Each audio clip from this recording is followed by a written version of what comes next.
All right, we are live. We are back. That means it's Monday. Ariel Jarvis, James Gardner, conversations on vitality. Woohoo! All right. Oh, Ariel, today, yes, we're going Today to is have a good. conversation around sleep. hmm Oh boy, I'm It's looking gonna be forward to this. good. I know. I'm a sleep advocate. That for me, it's a non-negotiable. So, let's break it down. I know we're gonna talk different levels of sleep. We're gonna talk some um, tips and tricks and remedies to perhaps to get us into deep sleep and recovery and all the magic. Really, that's the magic that happens when we sleep. hmm So first of all, I think it's important that we understand the different phases of sleep. So we have phase 1 and 2, which is our non-rapid eye movement, so non-REM, and that lasts about 20 minutes. And then we go into 70 minutes of REM, rapid eye movement. And this variation can change based on how healthy people are, how, what time you go to sleep, all these different things. And so the actual one cycle of a REM sleep through all four phases would be 90 minutes. So we go through 4 to 5 cycles of 90-minute cycles. So that's why when you set your alarm clock, it's very crucial when you set your alarm clock, you don't want to be setting it when you're about to enter into another REM cycle, because then you wake up and you feel exhausted. So it's very important to learn to read your patterns, your circadian rhythm Mm. patterns.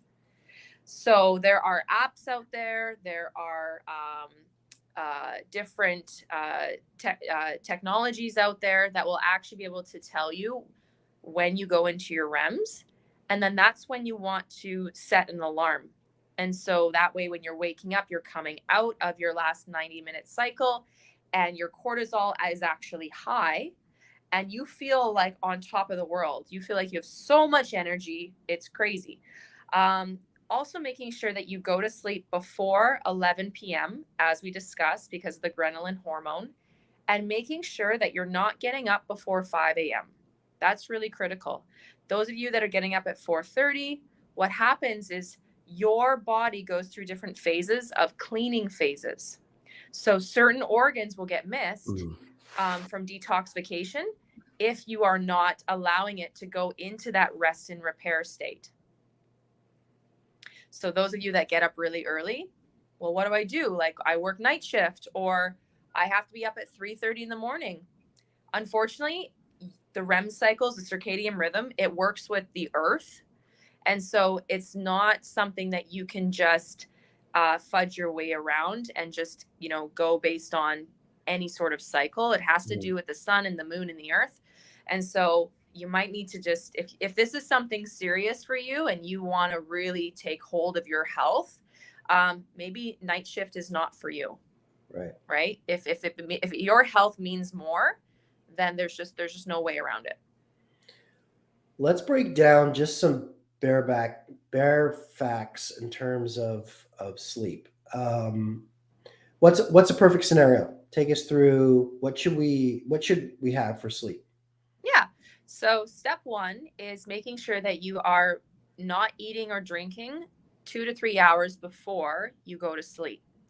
When you're sleeping, you're completely flat, right? You're not falling asleep on a couch or in a chair. You are completely flat.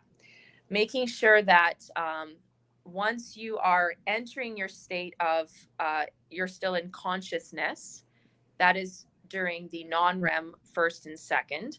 What happens is your eyes are shut, you're still in a conscious state. So you can still hear things, you're easy to wake up, your body is just starting to make melatonin. Mhm. Melatonin gets produced from our brain when it is in complete darkness. So if you have a lot of light, a lot of stimulation, you might not be making enough melatonin to get you through a REM cycle. Okay, it's really important.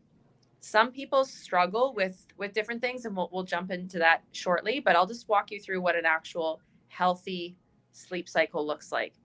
Healthy sleep cycle looks like, okay, you didn't eat or drink 3 hours before bed. You went to bed before 11 p.m. You're in a dark room with no Wi-Fi, no stimulation, and you are able to go through 4 or 5 REM cycles. Remember, they're 90-minute cycles without any interruption. If you do have an interruption, it's no more than 20 minutes. Say it's a bathroom break.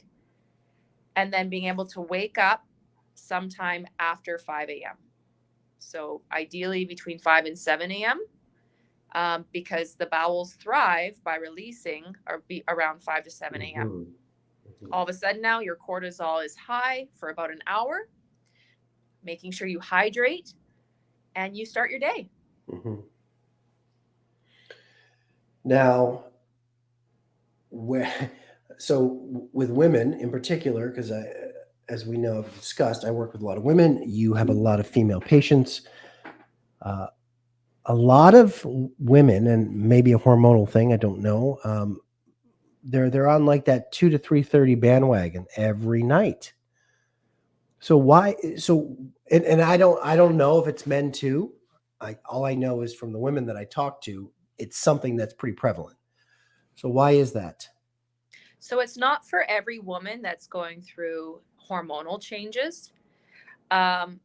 Every woman that goes through hormonal changes doesn't have to suffer at bedtime, right? We talked about it's because of the way you take care of your vessel, right? Your vessel is a direct reflection of your life. So there are ways that you can actually support your hormones to get the sleep that you need, making sure that you are supporting your mental health in terms of food, right? Your B6, your nootropics, your GABA, your L-theanine, different things like that. Because if your levels are off and your cortisol is off, you're not going to sleep properly when you're going through the menopause. The symptoms will trigger harder, and it'll be noticeably different.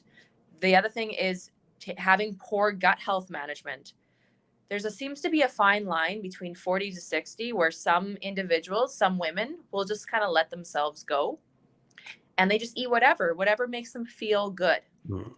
And unfortunately, that will actually affect your serotonin because most of our serotonin is produced in the gut wall, which will be the precursor for melatonin. So then you can't make melatonin and your cortisol is all over and your adrenals are all over. Right. So then when you do go through the menopause, the triggers, the symptoms are worsened.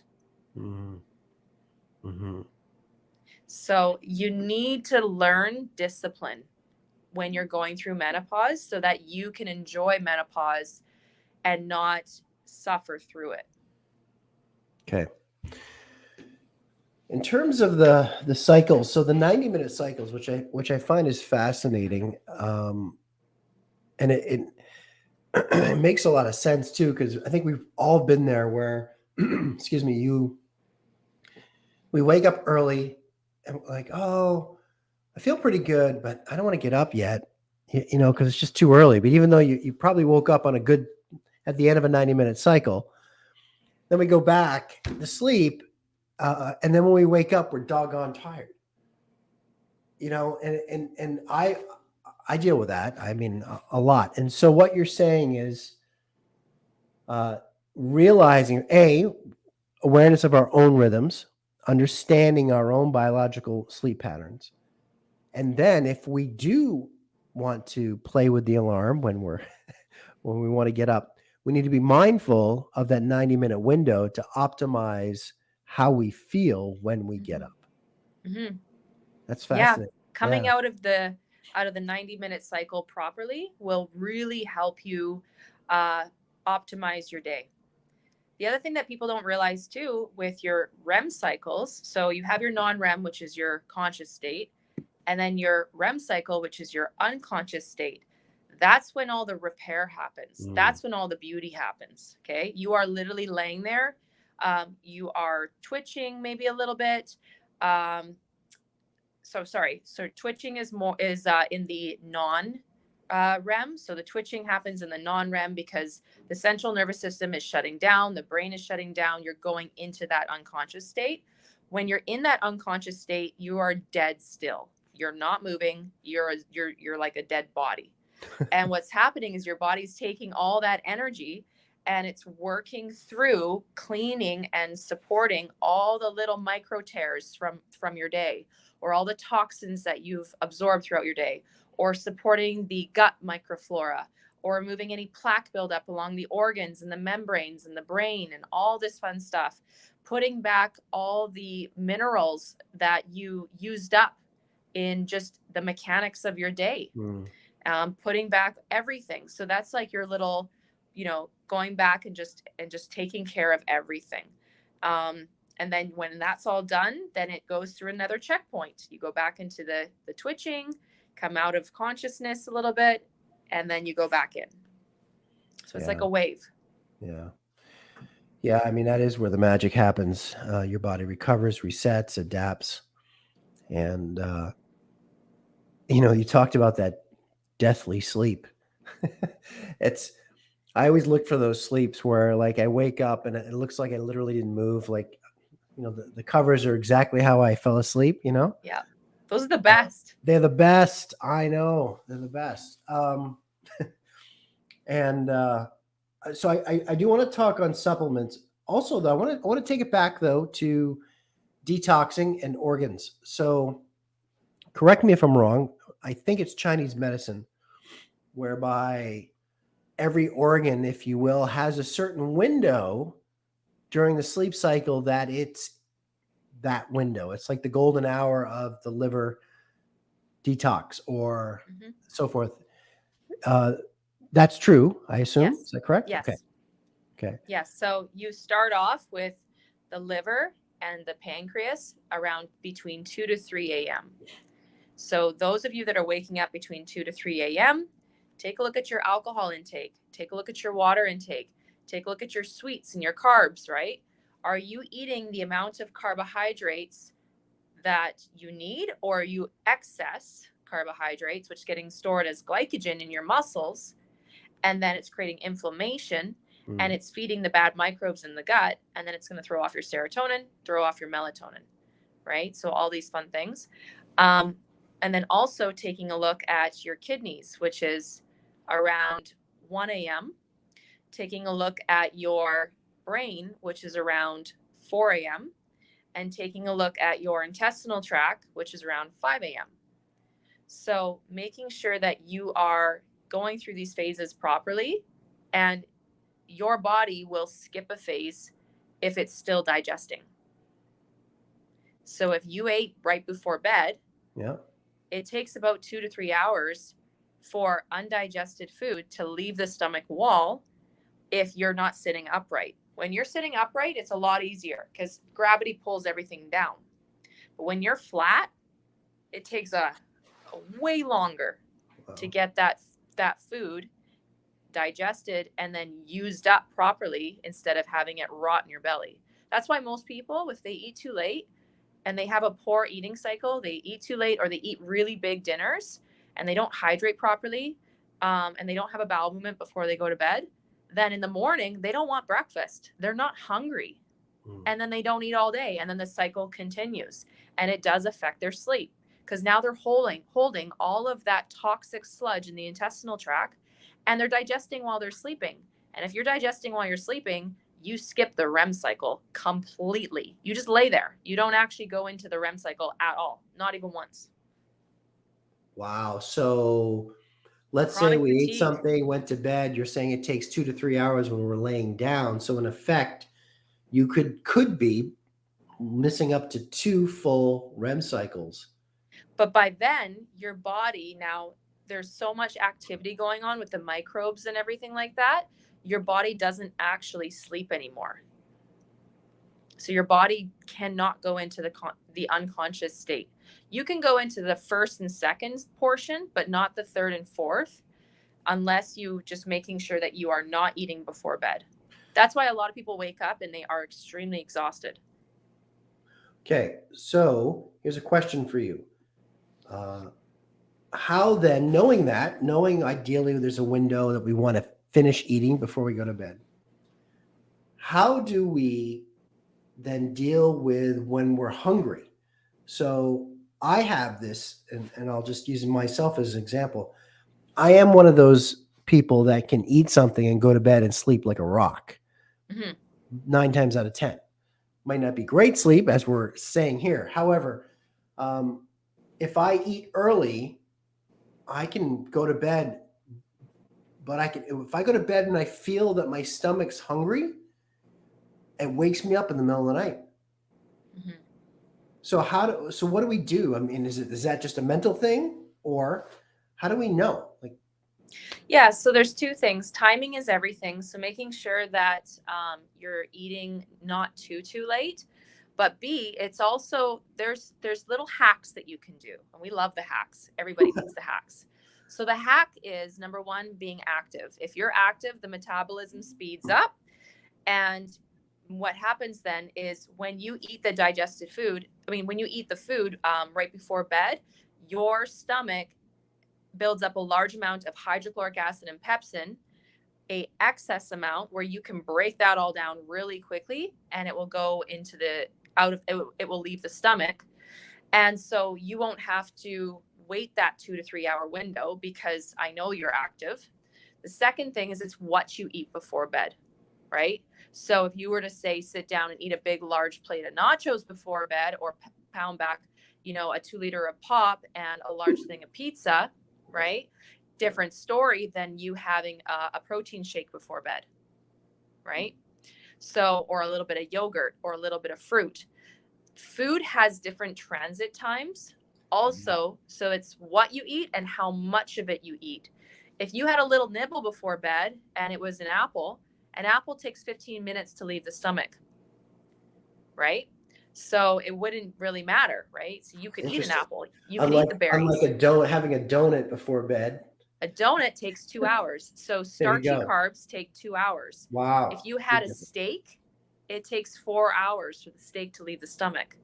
So it just depends on what you're consuming, right? Because you got to remember, your body has to break that down. And once you cook something, there's no enzymes. Enzymes are there to help you break down the food faster. So if you had berries right before bed, it's first of all, it's fresh. There's a lot of water and there's a lot of enzymes in there. And it only takes 10 to 15 minutes for it to leave your stomach. So a bowl of berries right before bed, totally fine, right? Go ahead. Yes, I want to nail that home because that was really very powerful. So when we cook food, we take away its natural enzymes, which aid digestion. Correct. That's why the raw diet, not cooking your food is so important. And everyone's like talking about it for a while in the summer there. And it's because it's full of enzymes. You're getting all the enzymes, which help you bring in the nutrition into your cells better. Once you cook it, you denature, meaning you break apart all those beautiful enzymes. So now you have to take enzymes. Right. Wow. Okay. We have a little time left. Supplements. Now there's sleeping aids, a million of them out there. Some natural, some not natural. Take us through a little bit of what you would maybe prescribe for one of your clients or advise to investigate. Hmm. So, number one, I need to take a look at their medications.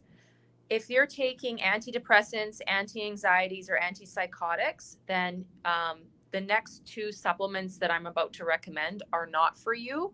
So we need to investigate further. So um, the ones that normally my go-tos just to get started would be taking a look at your serotonin, making sure that we take 5-HTP, or also known as HTP, making sure that we take St. John's wort. Now, St. John's wort is more for men, and HTP is more for women. Okay. So it does a similar thing, but it's a little bit different. Also, you can take a look at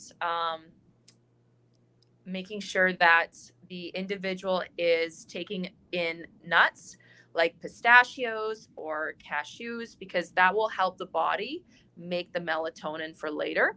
So some people that didn't want to take a supplement, pistachios and cashews are really good for that.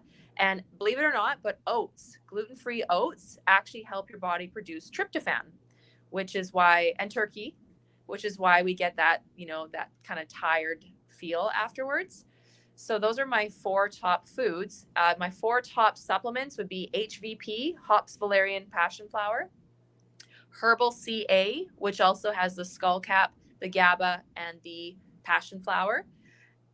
Also taking in the HTP, and trying to stay away from melatonin. So a lot of people, their first go-to is melatonin. The issue with melatonin is when you take it in a supplement form, your body can become dependent over time, and then the body just won't make it. And so you have to keep upping the dosage for melatonin, and you're not getting the relief that you want. And now your body is unfortunately addicted to it. The second thing is it can be a mood imbalancer. So if you take melatonin and you notice that you're a sensitive person like myself, you can't take melatonin before bed, because the next day you'll be crying to, puppy videos on TikTok. Spoken from experience, ladies and gentlemen.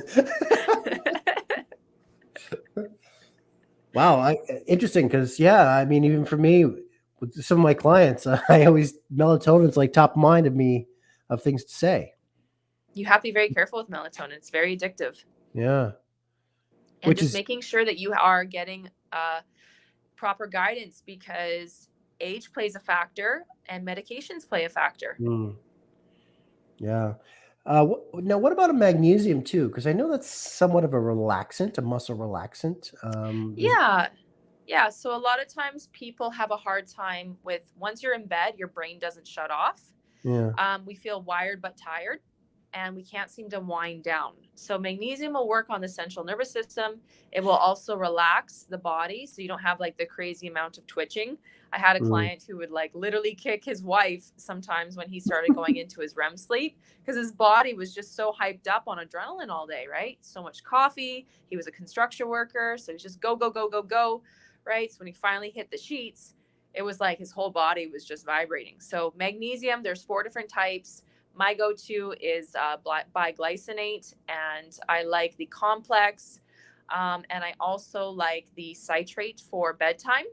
The malate is more for your bowels and also for your daytime activities. So maybe don't take that one before bed. The other thing that you can take a look at is just supporting your tryptophan, just supporting your serotonin. My go-to that I tell clients, if they don't want to take any supplements, they want to just do it naturally with food, which is still natural, is actually cutting your carbs before bed, because that way you don't get the insulin spikes. So just doing green veggies and protein before bed, and then getting on just water, right? Warm lemon water, or you can pick your favorite herbal tea, and you'll notice that you didn't get the insulin spike that you normally get, and so you're just ready to hit the hay. Yeah. I'll share a quick hack and then we'll wrap up too. Just and I came across this on a YouTube video. It might have been Ed Myers or Ed Milet. Is that his name? Ed Milet? Yep. Ed Milet. Yeah, he's good. Yeah. I mean, I hydrate all day long, and I stop at 6 o'clock. And I notice that I'm able to go through the night. But sure as you know what, if I'm like hydrating at 7:30, 8 o'clock, I'm up at 2 o'clock. Yep. And then I'm rolling the dice of whether or not my mind kind of starts to think about things, right? Yeah. And some days I can go back to sleep, and sometimes I'm like, nope. So that's something that's really worked for me, 100%. Yeah, it works for me too. It works for a lot of my clients. If you also need relief for the wired but tired brain, we have a supplement called 8. It has 8 different Chinese herbs in it, and it actually shuts the brain off and allows you to unwind. We also have a beverage called Unwind. It's a sip and chill for those of you that like to enjoy a glass of wine in the evening. But you would like to maybe cut back, then that might be a supplement for you, so that you can still keep that habit, you can still enjoy, but it's not doing any harm. Love that. Sip and chill. Sip and chill. Excellent. Okay, Ariel. Sleep. super important. It like many things we discuss, it seems to be a top of mind issue with a lot of people. I mean, Yeah. yes, some people need 8 hours. Some people are fine with 6.5, and whatever that case is. I think one of the main takeaways is again doing your own due diligence, understanding your own biorhythms is important. You've set up some hacks in terms of what you can do before bed to maximize the sleep. The other thing, which we'll just tie into because you and I are both very fit people, is again when we are active and fit or fitter by being active and whatever that means to each of us, our bodies digest food better, process better, uh, all of that, sleep better, right? It's true. So, gang, getting back to being active, active and sleeping. Sleep is a godsend. That's where the magic happens. That's how we started this, right? And this conversation. Hmm. Uh, so, for anyone out there that is struggling with sleep, and I know a number of you are, reach out to Ariel. You put a plan in place for you, understanding what you're going through because everyone's different. This is not a cookie cutter thing. Sleep is no different than nutrition, no different than anything else. It's understanding you, and Ariel will get you sleeping. There you Get go. you sleeping. Get you Yeah. sleeping. 100%. It's one of the top 4 pillars, right? So, Yeah, yeah. yeah. Awesome. Well, Ariel, thank you again as always. Thank you to the community for tuning in wherever this finds you, and get that sleep. Hmm. All right. Awesome. Cheers, everyone. Good night, everybody. No. I know. Good night. Sleep dreams, everyone.